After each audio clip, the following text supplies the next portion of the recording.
परमपिता परम परमेश्वर, the father of all and the one from whom the universe is born, उन्हें कुछ लोग कहते हैं कि उनके पिता विष्णु और ब्रह्मा जी हैं।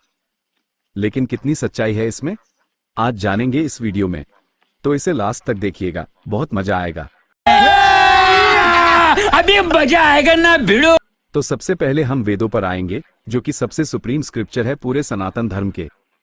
तो हम सारे रेफरेंसेस पर बात कर लेते हैं।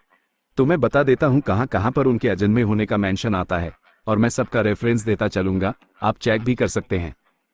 तो ऋग्वेद 7th मंडल 49th सूक्तम वर्स 10 में इसका मेंशन आता है। फिर ऋग्वेद 2th मंडल 33th सूक्तम वर्स 14। फिर यजुर्वेद तैत्तिरीय संहिता 1st खंड 8th प्रपाठक 6th सूक्तम में। फिर अथर्ववेद 4th मंडल 23rd सूक्तम वर्स 1।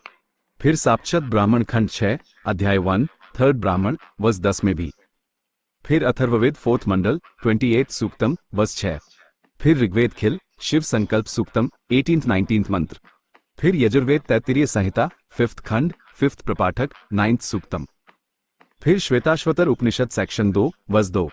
फिर श्वेताश्वतर उपनिषद सेक्शन 2 वर्स 7। फिर अथर्वशीर उपनिषद वर्स 60-61। फिर शरभ उपनिषद वर्स 4-6। फिर महानारायण उपनिषद वर्स 21-23। फिर रुद्र हृदय उपनिषद वर्स 10-13। फिर पंच ब्रह्म उपनिषद वर्स 11-13। फिर कैवल्य उपनिषद वर्स 6-7। फिर नारायण उपनिषद वर्स 6-10। फिर हमें गीता में भी इसका रेफरेंस देखने को मिलता है।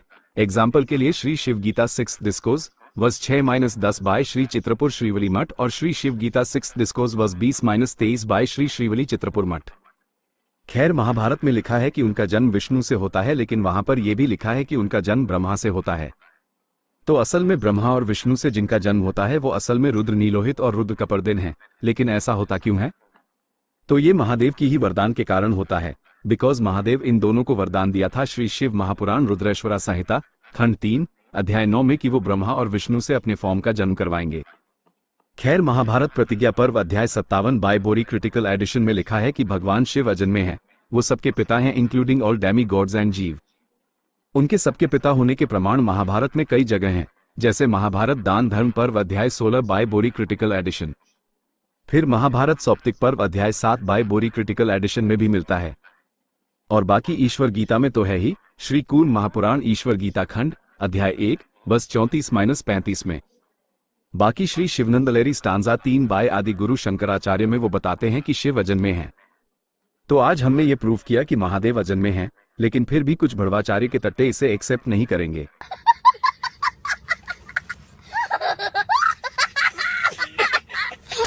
तो उनके ये एक्सेप्ट करने या न करने से फैक्ट नहीं बदलते, और महादेव सबसे सुप्रीम है, ये तो परम सत्य है। तो मिलते हैं फिर कभी, तब तक के लिए हर हर महादेव, शिव शिव।